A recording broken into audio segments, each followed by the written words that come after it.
నేను భూమి మీదికి సమాధానమును పంపవచ్చితనని తలంచకుడి. ఖడ్గమునే గాని సమాధానమును పంపుటకు నేను రాలేదు. ఒక మనుషునికిని వాని తండ్రికిని కుమార్తెకును ఆమె తల్లికిని కోడలికిని ఆమె అత్తకును విరోధము పెట్టవచ్చి తిని. ఒక మనుషుని ఇంటివారే అతనికి శత్రువులగుదురు. తండ్రినైనను తల్లినైనను నాకంటే ఎక్కువగా ప్రేమించువాడు నాకు పాత్రుడు కాడు. కుమారునైనను కుమార్తెనైనను నాకంటే ఎక్కువగా ప్రేమించువాడు నాకు పాత్రుడు కాడు. తన సిలువను ఎత్తుకొని నన్ను వెంబడింపనివాడు నాకు పాత్రుడు కాడు.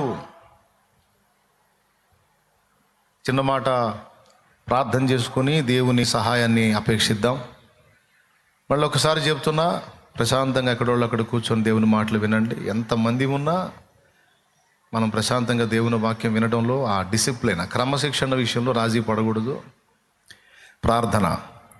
పరిశుద్ధ తండ్రి, నీకు వందనాలు, స్తుతులు, స్తోత్రాలు. నీ దయాపూర్వక సంకల్పాన్ని బట్టి, కృపా మహదైశ్వర్యమును బట్టి నీ పరిశుద్ధ పాదాల చెంతకు నన్ను మమ్మల్ని తోడుకొని వచ్చినందుకు స్తోత్రం. నీ బలహీన దాసు నీ కృపతో జ్ఞాపకం చేసుకో. అయోగ్యుడు అపాత్రుడు నీ రక్తంతో కడిగి పరిశుద్ధపరచు. నీ వాక్కు నీ దాసుని నోట ఉంచు. మా అందరితో మాట్లాడు. ఉపదేశాన్ని అడ్డగింపు చూసే సైతాను, దురాత్మ, దయ్య బంధకార శక్తుల ప్రభావం యేసు నామములో బంధిస్తున్నాం.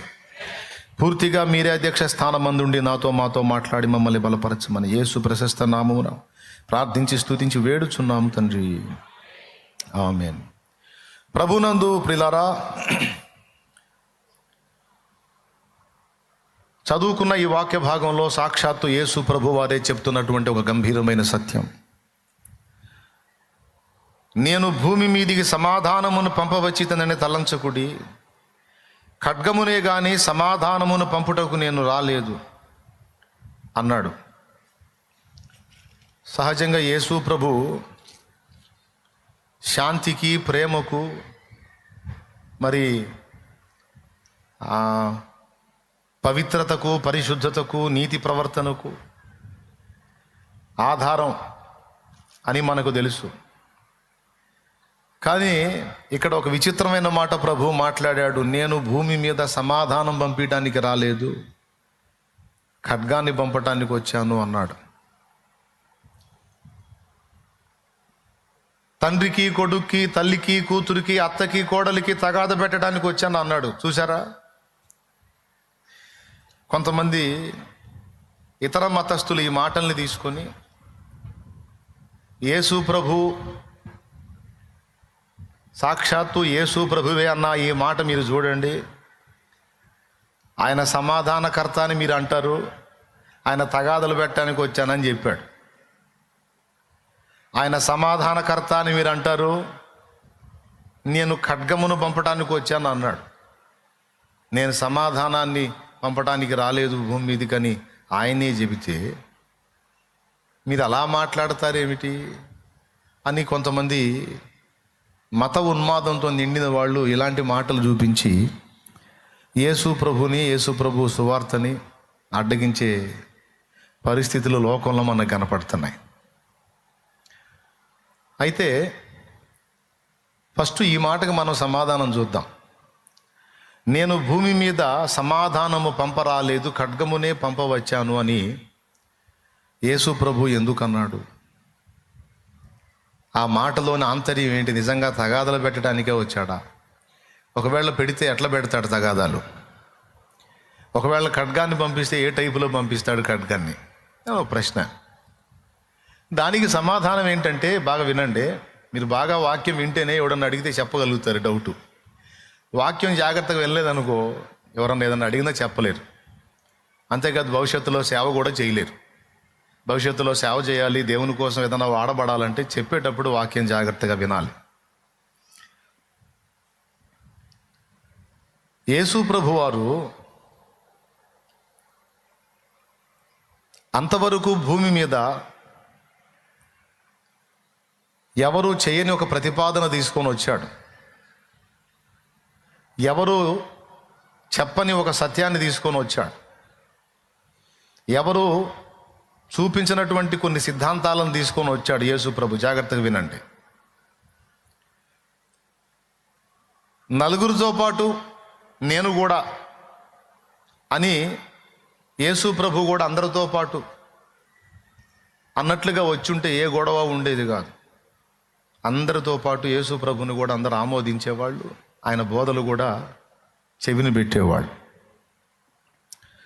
యేసు ప్రభు వారు నేను కూడా ఒక దేవుణ్ణి అని వస్తే జనాల గొడవ ఉండేది కాదు. నేను కూడా ఒక దేవుణ్ణి అనుకుంటా వస్తే గొడవ ఉండేది కాదు. ఆయన బోధ ఎట్లుంటుందంటే, నేను ఒక్కడనే దేవుణ్ణి అంటే ఇక మిగిలిన వాళ్ళు ఎవరు కాదు అన్నట్టు ఉంటుంది. నేను కూడా ఒక దేవుణ్ణి అంటే ఆల్రెడీ చాలామందిని మేము పెట్టుకున్నాం, నిన్ను కూడా పెడతాం, ఇబ్బంది ఏం లేదు అనేవాళ్ళు. కానీ నేనే దేవుడను మరి ఏ దేవుడు లేడన్నాడు యెషయా గ్రంథంలో. నేనే మార్గమును సత్యమును జీవమును, నేనే అంటే ఇంకొకళ్ళు లేడని అర్థం. ఈ నేను ఒక్కడనే అంటే మరి జనాలకు మండదా? ఇంతమందిని మేము మొక్కుతుంటే, ఇంతమందిని మేము సేవిస్తుంటే అందరిని వదిలిపెట్టి నేను ఒక్కడనే అంటే అప్పుడు మరి మీ ఇప్పటిదాకా చేసింది ఏంది? ఇదే మాకు నచ్చదు అని ఇప్పుడు వాళ్ళ గొడవ గోల అది. కానీ వాస్తవం మాత్రం యేసయ్య చెప్పిందే. సృష్టికర్త ఆయనే, సృష్టి పాపంలో పడ్డప్పుడు దాన్ని విమోచించడానికి వచ్చి వెలజల్లించింది ఆయనే, రేపు సృష్టిలో ఉన్నటువంటి రక్షణ పొందిన బిడ్డల్ని విమోచించుకొని తీసుకెళ్లేది కూడా ఆయనే. సృష్టిని చేసింది ఆయనే, సృష్టిని నడిపిస్తుంది ఆయనే, రేపు సృష్టిని లయపరిచేది కూడా ఆయనే. సృష్టి స్థితి లయ కారకుడు ఒక్కడే, నేనే అంటాడు ఆయన. భక్తులు పాటలు కూడా రాశారు. పుట్టింప నీ వంచు, పోషింప నీ వంచు, గిట్టింప నీ వంచు కీర్తింతును, వట్టి పనికి మాలి నట్టి మానవులా చేపట్టి రక్షింప బాధ్యుండవంచు. పుట్టింప నీ వంచు, పోషింప నీ వంచు, గిట్టింప నీ వంచు కీర్తింతును అన్నాడు. మనుషుల్ని పుట్టించేది, పోషించేది, చివరికి గిట్టించేది ఆయనే. చరాచర జగత్తు మొత్తాన్ని సృష్టించింది ఆయనే, పోషిస్తుంది ఆయనే. రేపు ఫైనల్లో పంచభూతములను మహావేంద్రంతో లయం చేసేది కూడా ఆయనే. ఆయనే చేశాడు కాబట్టి సృష్టిని గురించి తన గ్రంథములో ఆయన చెప్పినంత తేటగా మరి ఏ గ్రంథములో లేదు. ఎవరు ఏమనుకున్నా సరే, ఏడిసి మొత్తుకున్నా సరే, ఇంకా 4-5 అబండాలు నా నెత్తినేసి ఏంది ఎన్ని రకాల తిప్పలు పడినా సరే నేను చెప్పేది మాత్రం నిజం. సృష్టికర్త తానే కాబట్టి అసలు ఎలా చేశాడో, ఎలా నడిపించాడో, చివరికి దీని ముగింపేంటో మొత్తం ఆయనే తేటగా చెప్పగలడు. ఆయన చెప్పిన గ్రంథము పరిశుద్ధ బైబిల్ గ్రంథం.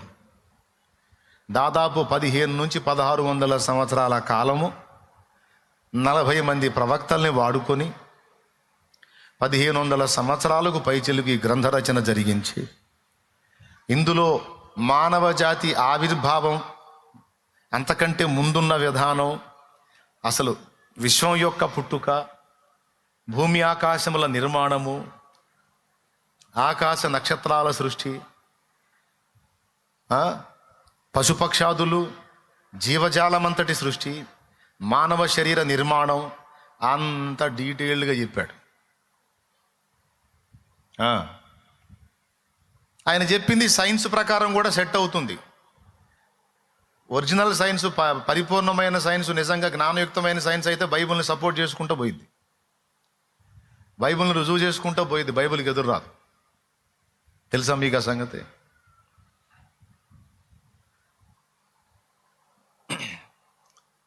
కొన్ని రకాల సైన్స్ థియరీల ప్రకారం మానవ శరీరం ఎలా నిర్మాణం అయిందని చెప్తారు చెప్పండి.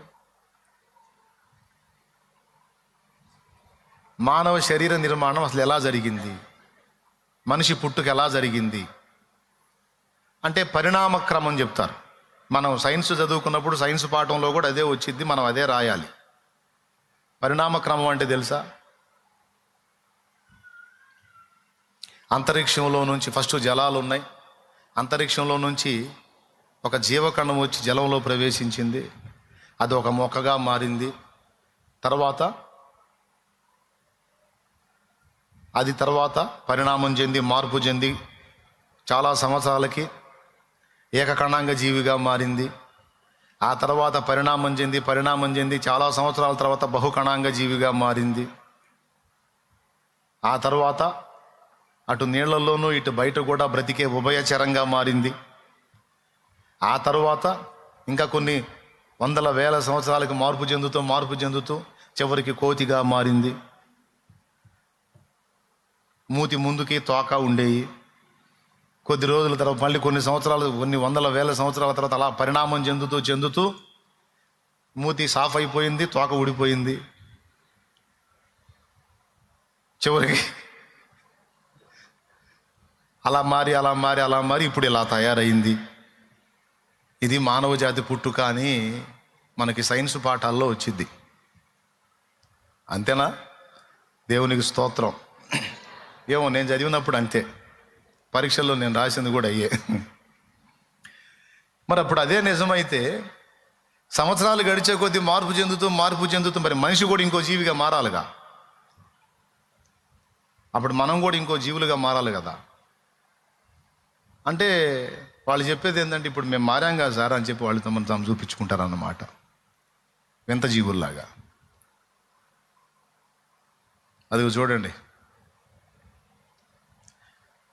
ఒక కణం, ఆ తర్వాత ఇంకొక ఆకారం, చేప, అక్కడ నుంచి బల్లి, తోండ, తర్వాత కోతి, మనిషి, చివరికి స్టార్టింగ్లో ఆ మనిషి ఆకారం. అదంతా తప్పు. ఇది డార్వినిజం అంటారు. డార్విన్ కనుగొన్న సిద్ధాంతం అది. పరిణామ క్రమవాదం అంటారు. దేవునికి స్తోత్రం. పెద్దగా చెప్పండి. అప్పుడు మనకి బోల్డ్ అని ప్రశ్నలు వస్తాయి. అసలు ఈ జీవకణం అనేది అక్కడి నుంచి ఎందుకు వచ్చింది, అంతరిక్షం నుంచి ఎందుకు వచ్చింది అంటే ఎందుకు వచ్చిందంటే అక్కడ అలాంటివి జరిగినాయో వచ్చింది. అలాంటివి ఏం జరిగినాయి అక్కడ అంటే మళ్ళీ బిగ్ బ్యాంగ్ థియరీ అని చెప్పి మళ్ళీ కూడా మాట్లాడతారు. దేవునికి స్తోత్రం. ఇప్పుడు ఒక మాట,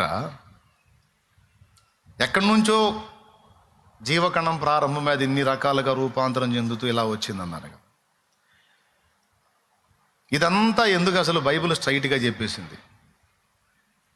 బైబిల్ చెప్పిన దానికి ఒరిజినల్ సైన్స్ పక్కా సపోర్ట్ చేసింది. సృష్టికర్త తానే కాబట్టి ఎట్లా చేశాడో ఆయన చెప్పాడు. ఇప్పుడు మనోళ్ళు చెప్పేదంతా ఎలా ఉంటుందంటే, మా నాయనమ్మ పెళ్లి గురించి నేను రాసినట్టు ఉంటుంది. దేవునికి స్తోత్రం. ఎవరి గురించి? మా నాయనమ్మ పెళ్లి చూపుల గురించి నేను రాసినట్టు ఉంటుంది. నాకేం తెలుసు అసలు, మా అయ్యే పుట్టలా. మా నాయనమ్మ పెళ్లి చూపులు అంటే మా తాతయ్య మా నాయనమ్మకి ఇంకా పెళ్ళే కాల, అప్పుడు ఇంకా అయ్యకి జన్మ లేదు. అయ్యకి జన్మ లేనప్పుడు, అయ్య లేనప్పుడు నేను ఎట్లా రాస్తాను అసలు? కానీ నేను రాశాను. మా నాయనమ్మ పెళ్లి చూపుల్లో పట్టు చీర కట్టుకుంది, మా తాతయ్య ఏమో రెండంచుల పంచగట్టాడు. ఇటుపక్క ఒక అంచు రెండంచుల పంచగట్టాడు మా తాత. ఈ టైపు కండవ వేసాడు, ఈ టైపు షర్ట్ వేసాడు, లేకపోతే ఇలాంటి తలపాగా చుట్టాడు. ఆ పెళ్లి చూపులు ఇలా జరిగినాయి. నాయనమ్మ తాతయ్యని చూసి సిగ్గుపడింది, పాట పాడమన్నాడు, రాదంది. సరే నేనే పాడతానని తాతయ్య పాడాడు. పెళ్ళికి వచ్చిన వాళ్ళు, ఆ పెళ్లి చూపులకు వచ్చిన వాళ్ళు అందరూ, అమ్మాయి నువ్వు కూడా పాడమ్మాయి, అబ్బాయి పాడాడు అంటే మా నాయనమ్మ పాడింది. ఆ పాట దెబ్బకి బయట గాడిద తెరిసినాయి. అందరూ ఇలా నవ్వుకున్నారు. అది ఈ మ్యాటర్ అంతా నేను రాశాను అనుకో, అసలు నాకేం తెలుసు. కానీ నేను రాశానంటే అది ఎలా సాధ్యమైద్ది? సాధ్యం కాదు. ఒకటి, అలాగ నేను రాస్తే ఊహాజనితమై ఉండాలి, లేదా నేను రాసింది నిజమే అయితే పెళ్లి చూపుల్లో కూర్చొని ఈ తతంగం అంతా, ఈ కథ అంతా జరిగించిన తాత నాకు చెప్పు ఉండాలి. అవునా? తాత చెప్తే నేను రాస్తే, తాత పెళ్లి చూపుల్లో తాత ఉన్నాడు కనుక అసలు నాయనమ్మ ఎట్ట చూసిందో, తర్వాత తాతయ్య ఎట్ట చూశాడో, వాళ్ళ చూపులు ఎలా కలిసినాయో, మనసులు ఎలా కలిసినాయో, ఇలా ఇలా జరిగిందిరా మనవడా, ఇలా జరిగిందిరా అంటే మొత్తం రాసుకొని, ఇక నాయనమ్మ పెళ్లి స్టోరీ నేను రాస్తే సరిపోయింది తాత చెప్పగా. స్తోత్రం. లేకపోతే రాయటం కుదిరిద్దా? అలాగే అసలు మానవ శరీర నిర్మాణం ఎలా జరిగించాడో నిర్మించిన వాడు చెప్తేనే మనకు తెలిసిద్ది, లేకపోతే తెలియదు.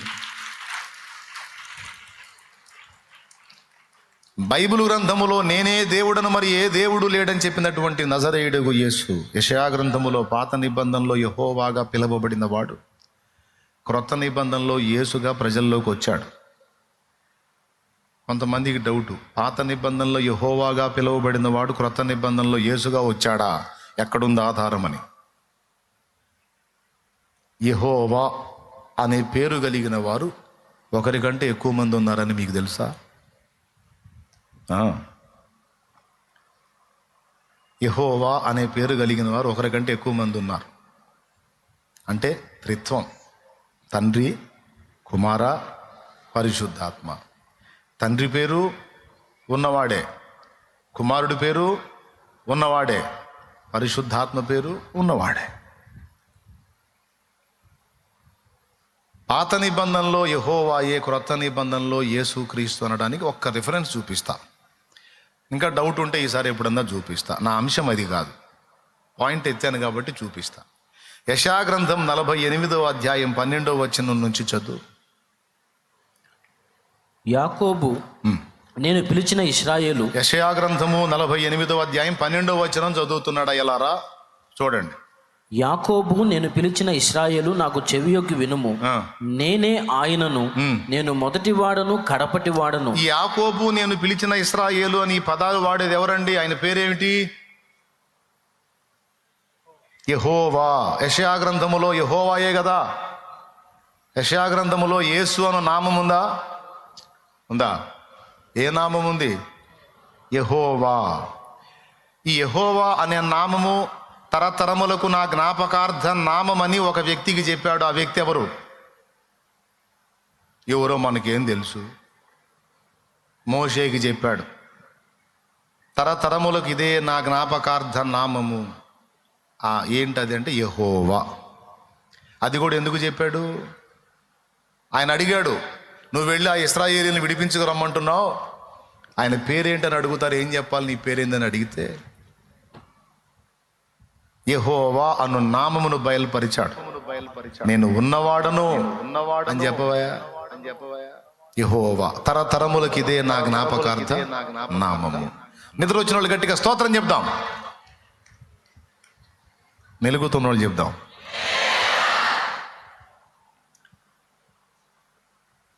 జాగ్రత్తగా వినండి. కాబట్టి ఇక్కడ ఏమన్నాడంటే యెహోవా అనే పేరిట 48వ అధ్యాయములో కనబడుతున్న ఈయన ఒక మాట అన్నాడు, నేనే మొదటి వాడను కడపటి వాడను అన్నాడు. తన్ను గూర్చి తాను యెహోవా ఏం చెప్పుకున్నాడు? నేను మొదటి వాడను. మీకు దండం పెడతాను, ఒకసారి చూసి చదవండి. దాన్ని దండం పెట్టేదా అవసరం లేదా? చూసి చదవండి. నేను మొదటి వాడును కడపటి వాడను. ఓకేనా? రైట్. 48వ అధ్యాయములో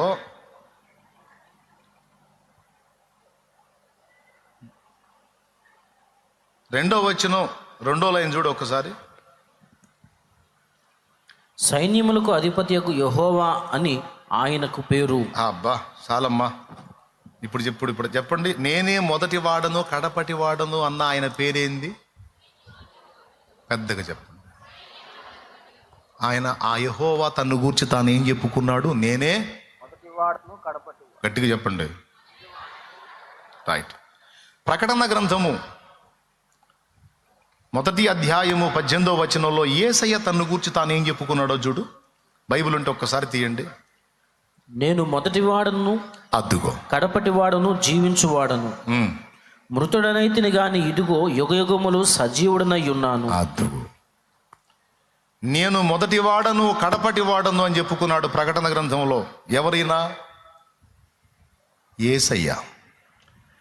అక్కడేమో యెహోవా చెప్పుకున్నాడు ఆ మాట, నేను మొదటి వాడను కడపటి వాడను అంటే ఆదియు అంతమునై ఉన్నానని. ఇక్కడ యేసయ్య చెప్తున్నాడు ఆ మాట, నేను మొదటి వాడను కడపటి వాడను అని.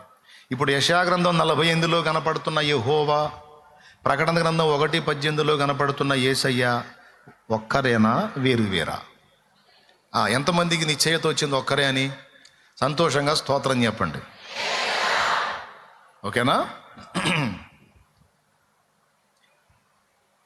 యెషయా గ్రంథం 48:12లో యెహోవా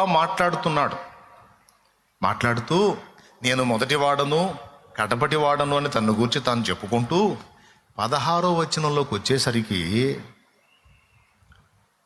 ఆది నుండి నేను రహస్యముగా మాట్లాడిన వాడను కాను, అయితే ఇప్పుడు ప్రభువగు యెహోవాయు ఆయన ఆత్మయు నన్ను పంపెనన్నాడు.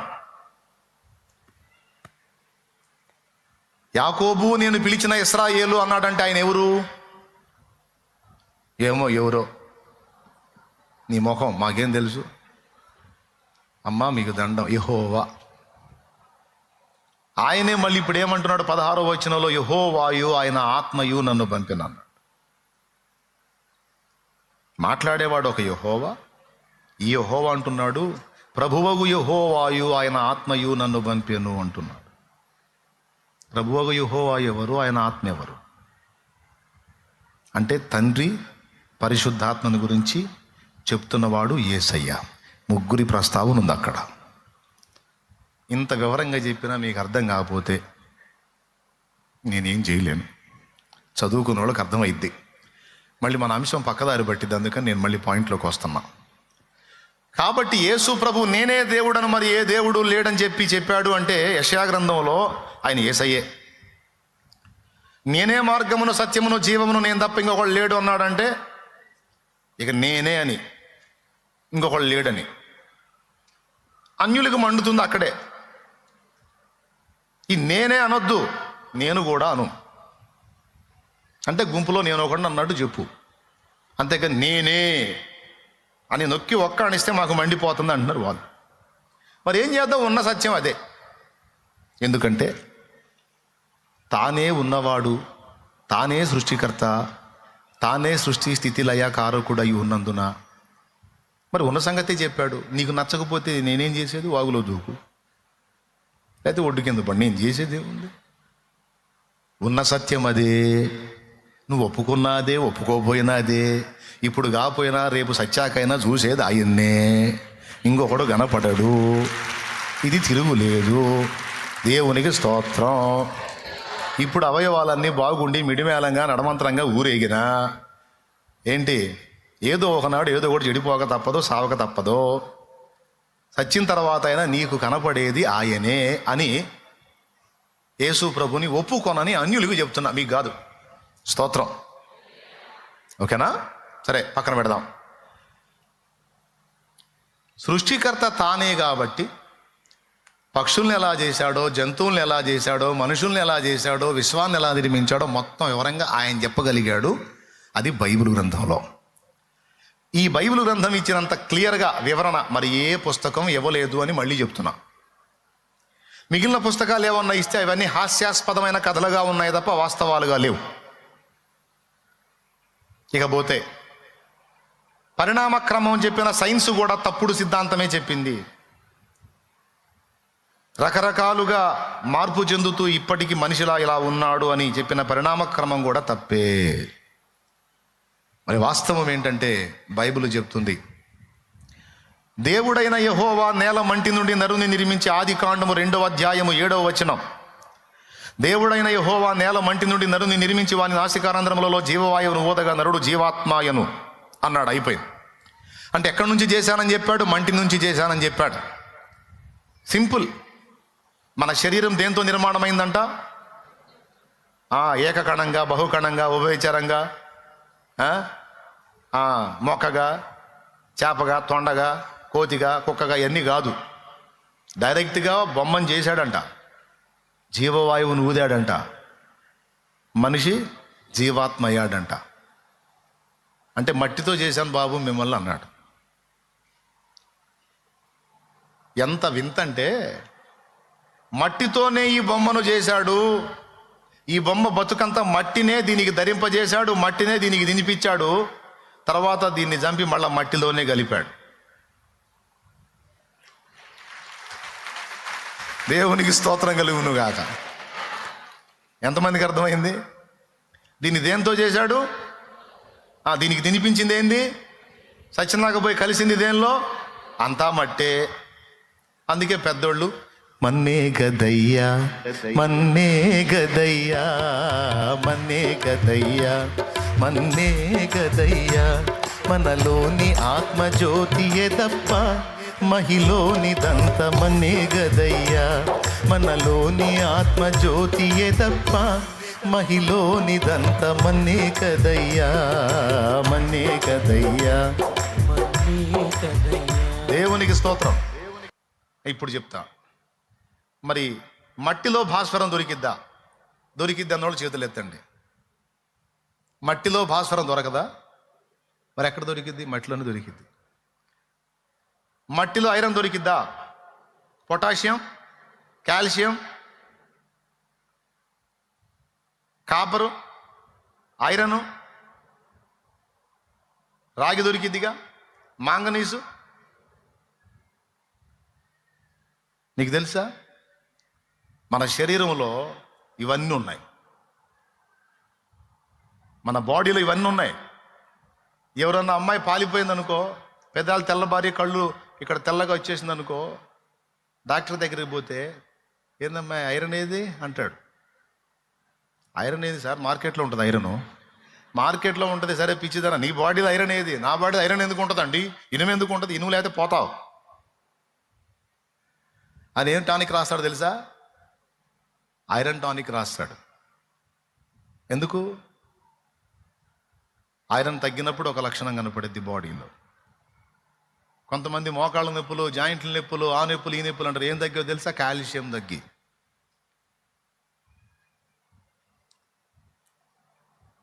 ఎముకల్లో భాస్వరం ఉంటుంది, కాల్షియం కూడా ఉంటుంది. మన శరీరంలో మంటిలో దొరికే చాలా మూలకాలు మన బాడీలో దొరుకుతున్నాయి, మన బాడీలో ఉన్నాయి. ఒక మాట చెప్తానండి, సోడియము, సల్ఫరు, ఇవి కూడా మనోడు వేసాడు అక్కడ. యేసయ్య సృష్టికర్త కాబట్టి అంత స్పష్టంగా చెప్పాడు చూడు. చెప్పిన దానికి రుజువు కూడా కనపడుతుంది చూడు. పరిణామవాదులు చెప్పిన దానిలో రుజువు లేదు, కానీ ఒరిజినల్ సైన్స్, దేవుని కృపను బట్టి ఇప్పుడు పరిణామవాదం అంతా రద్దయిపోయింది. ఎందుకంటే జెనెటిక్ సైన్స్ వచ్చింది, జన్యుశాస్త్రం వచ్చిన తర్వాత ఏ జీవికి ఆ జీవే పుడుతుంది, కానీ ఒక జీవికి ఇంకో జీవి పుట్టడం జరగదు అని తేల్చి అవతలు పడేశారు జెనెటిక్ సైన్స్ వచ్చిన తర్వాత. దేవునికి స్తోత్రం చెప్పండి గట్టిగా, హల్లెలూయా. ఇప్పుడు మనిషి చెప్పింది కరెక్ట్ ఉందా? బైబిల్లో యేసయ్య చెప్పింది పర్ఫెక్ట్గా సింక్ అయిందా? మన బాడీలో ఉన్న మూలకాలన్నీ మంటిలో దొరుకుతున్నాయి. డాక్టర్ దగ్గరికి పోతే డాక్టర్ చేసేది ఏందో తెలుసా? నాకు ఫలానా రోగం అని నువ్వు పోయావు అనుకో, ఫస్ట్ జరిగే టెస్ట్ ఏంటంటే నీ బాడీలో ఉండాల్సినవి ఏవో తగ్గితే ఆ లక్షణాలు వస్తాయి. డాక్టర్ మాత్ర రూపంలో నీకు ఇచ్చేది ఏందో తెలుసా? ఏదైతే నీ బాడీలో తగ్గి నీకు ఆ రోగ లక్షణాలు కనపడుతున్నాయో అది మళ్ళా నీకు యాడ్ చేస్తాడనమాట. చిన్నపిల్లలు బలపాలు తింటారు, ఎంతమందికి తెలుసు? కొంతమంది గోడకు ఆనుకొని ఆ సున్నం గీరుకొని తింటాం. చూసారా మీరు ఎప్పుడన్నా? దేవునికి స్తోత్రం కలుగును, హల్లెలూయా. ఎందుకు వాళ్ళు అటు తింటారు? ఎప్పుడన్నా డౌట్ వచ్చిందా మీకు? అటు బాడీలో భాస్వరం తగ్గింది, ఆ సున్నంలో భాస్వరం ఉంటుంది, ఈ బలపంలో కూడా భాస్వరం ఉంటుంది. వాడు బాడీ కోరుకుంటా ఉందన్నమాట, భాస్వరం తగ్గింది అది తినరా అని. అందుకని వాడిని ఆపిన వాడు ఆగడిపోయి తింటుంటాడు.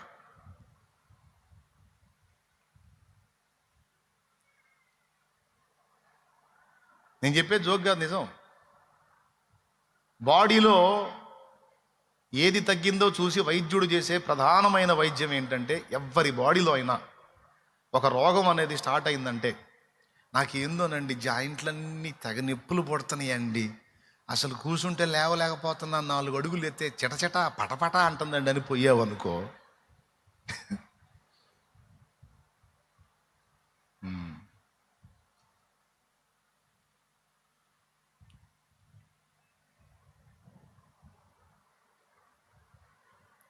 అని మీరు చెబుతారేమో అని చూస్తున్నా నేను. డాక్టర్ ఏం చెబుతాడు? డాక్టరు 2 మాటలు చెప్తాడు. ఏం తింటుంటావు నువ్వు, ఆహారం ఏం తీసుకుంటావు చెప్పు, డైలీ ఏమేమి తింటావు చెప్పు అంటే, నేనండి పొద్దున్నే 3 ఇడ్లీ తింటానండి. మానవ శరీరములో ఉండే కొన్ని నీళ్ళలో దొరకొచ్చేమో కానీ అన్ని నీళ్ళలో దొరకవు, కానీ మట్టిలో అన్నీ దొరుకుతాయి. పోనీ ఈ కోణంలోనైనా మనం ఆమోదించాలిగా బైబిల్లో చెప్పిన సత్యాన్ని. దేవునికి స్తోత్రం కలుగును గాక. డాక్టర్ చేసేది ఏంటంటే, ఏదైనా మన శరీరంలో ఒక పదార్థం, ఉండాల్సిన పదార్థం తగ్గినప్పుడు ఒక రోగ లక్షణం మనకు బయట కనపడిద్ది. ఆ రోగ లక్షణాన్ని బట్టి ఏం చేస్తాడంటే, ఇప్పుడు జాయింట్లు పెయిన్ ఉంది నాకు అంటే కాల్షియం తగ్గింది. ఏం తిండి తింటామంటే, నేను రోజు 3 ఇడ్లీ పొద్దున్న తింటానండి, మధ్యాహ్నం అన్నం తింటానండి, అన్నంలో ఫలానా కూర వేసుకొని తింటానండి, రెగ్యులర్గా నేను ఏ పదార్థాలు తింటానంటే, మరి కాల్షియం ఎట్లా వస్తుంది నీకు? కాస్త నువ్వులు తిను, లేకపోతే ఫలానా పదార్థం తిను, ఫలానా పదార్థం తినని ఏవైతే కాల్షియం నీకు ఉత్పత్తి చేసే పదార్థాలు ఉంటాయో వాటిని తినమని చెప్పి, ఆ తర్వాత ప్రస్తుతానికి నీకు సమస్య లేకుండా వెంటనే నీ బాడీలోకి కాల్షియం ఉత్పత్తి చేసేటువంటి క్యాప్సూల్ను, ఆ ట్యాబ్లెట్ను నీకు అందించి ఆ లోపాన్ని భర్తీ చేస్తే నీ బాడీ లైన్లోకి వచ్చింది. అవి వేసుకున్నాక కాస్త తగ్గింది అంట. అంటే ఏదో ఒక లోపం నీ బాడీలో వచ్చింది, ఆ లోపాన్ని బట్టి నీకు ఆ సమస్య వచ్చింది. డాక్టర్లు చేసే ఫస్ట్ వైద్యం ఏంటంటే లోపాలను భర్తీ చేయటమే. దేవునికి స్తోత్రం కలుగును గాక. బైబిలు గ్రంథములో చెప్పబడినటువంటి నేల మంటి నుండి దేవుడు నరుని నిర్మించాడు అనే వాస్తవిక సత్యం ఒకవేళ మానవ శరీరంలో కొన్ని ఒకవేళ నీళ్ళలో దొరుకుతుండొచ్చు, కానీ టోటల్గా అన్ని మంటి నుంచి దొరుకుతాయి కానీ నీళ్ళ నుంచి దొరకవు. నీళ్ళలో కొన్ని దొరకవచ్చు, మినరల్స్, కానీ విటమిన్స్ అది మట్టిలోనే రావాలి. దేవుడు చెప్పినటువంటి వాక్య సత్యం, మంటి నుండి నేను నిర్మించాను అన్నాడు. కాబట్టి మంటి నుండి నిర్మాణమైనటువంటి మానవ దేహం ఎలా మనుగడ సాగిస్తుందో, అది ఏమేమి తినాలో, చివరికి దాని ముగింపు ఏంటో, దానికి కావాల్సిన ఐటమ్ ఏంటో మొత్తం ముందే రెడీ చేసి తర్వాత మనిషిని చేశాడు. ఇదంతా చేసిన వాడు యేసయ్య. కాబట్టి ఇంత వివరంగా పరిశుద్ధ గ్రంథంలో ఆదికాండంలో మొత్తం మ్యాటర్ అంతా చెప్పాడు. కానీ దీనికి విరుద్ధంగా కొంతమంది వేరే వేరే కథలు రాశారు పుస్తకాల్లో. ఆ కథలన్నీ హాస్యాస్పదాలు. కొంతమంది సైన్స్లో పరిణామ క్రమంలో కొన్ని కల్పించారు, అవి కూడా వీగిపోయినాయి. ఈ పరిణామ క్రమం కూడా డార్విన్ ఎలా రూపొందించాడంటే బైబిల్ను చూసే. ఎందుకంటే ఫస్ట్ ఆదికాండంలో 1వ అధ్యాయంలో జలముల ప్రస్తావన ఉంటుంది. ఫస్ట్ దేవుడు వెలుగు కమ్మని పలుగ్గా వెలుగు కలిగెను అన్న తర్వాత జలముల ప్రస్తావన ఉంటుంది. ఆ జలములు ఈ జలములు వేరుపరిచాడని, అవునా? తర్వాత దేని గురించి మాట్లాడతాడు? మొక్క గురించి మాట్లాడతాడు. నీళ్లు, మొక్క, తర్వాత ఆకాశ నక్షత్రాలు, తర్వాత పక్షులు, తర్వాత జంతువులు, తర్వాత మనిషి. ఈ మొత్తం లింకు చేసి నీళ్లలో నుంచి ఒక జీవకణం, అది మొక్కగా మారటం, తర్వాత పక్షిగా, జంతువుగా, తర్వాత మనిషిగా అని దాన్ని లింకు చేసుకొని వచ్చాడన్నమాట. కొంచెం జాగ్రత్తగా పరిశీలిస్తే అది కనపడింది.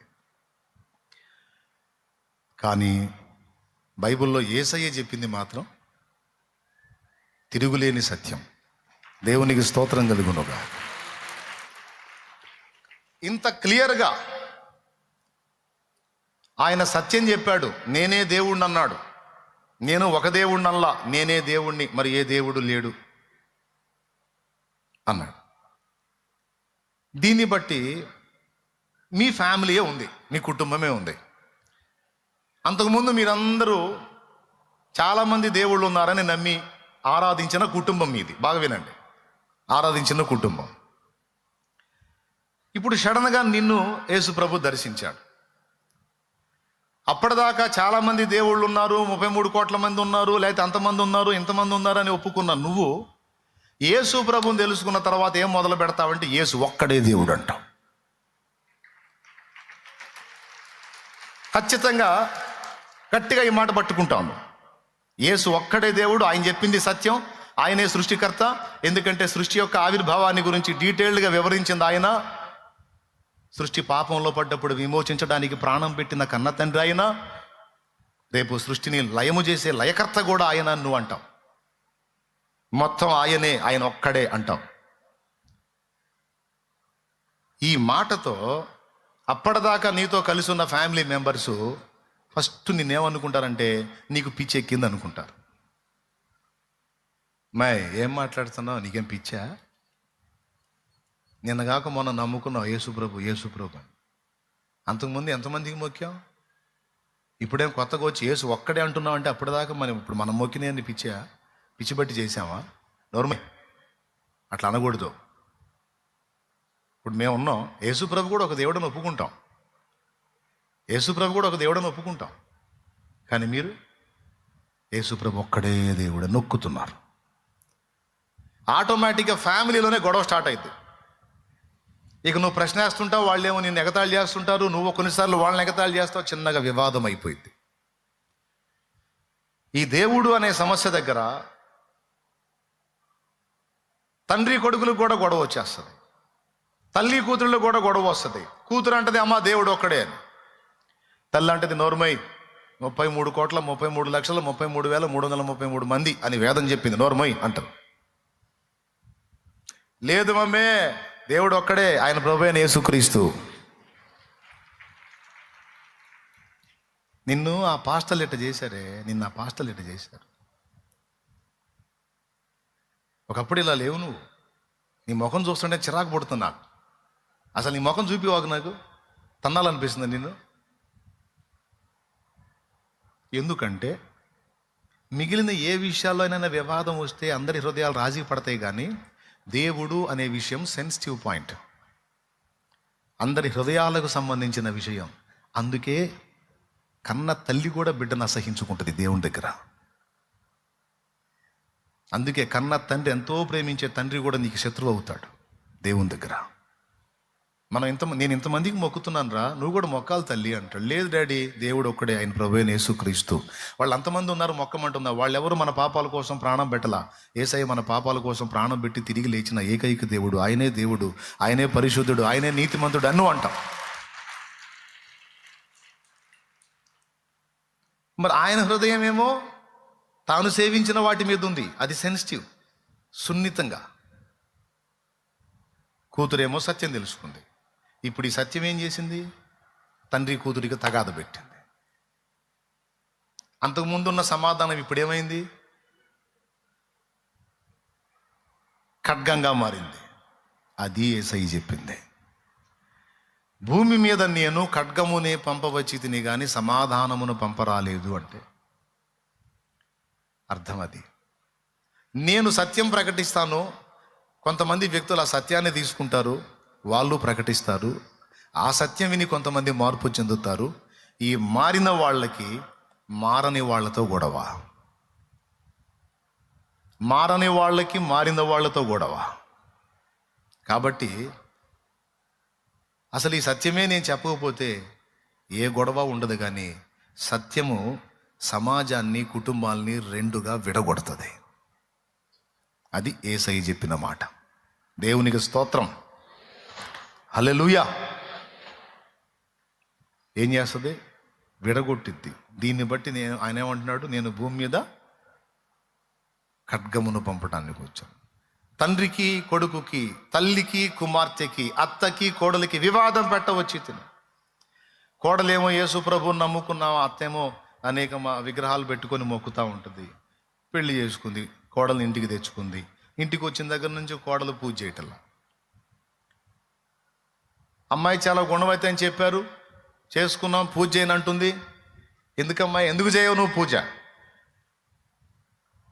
అత్తమ్మ, మీరు చెప్తున్నవన్నీ కూడా దేవుడు అనటానికి యోగ్యత లేనివి, ఆ చరిత్రల్లో కూడా క్వాలిటీ లేదు. కానీ నేను నమ్మిన దేవుడు యేసు ప్రభు నిజమైన దేవుడు.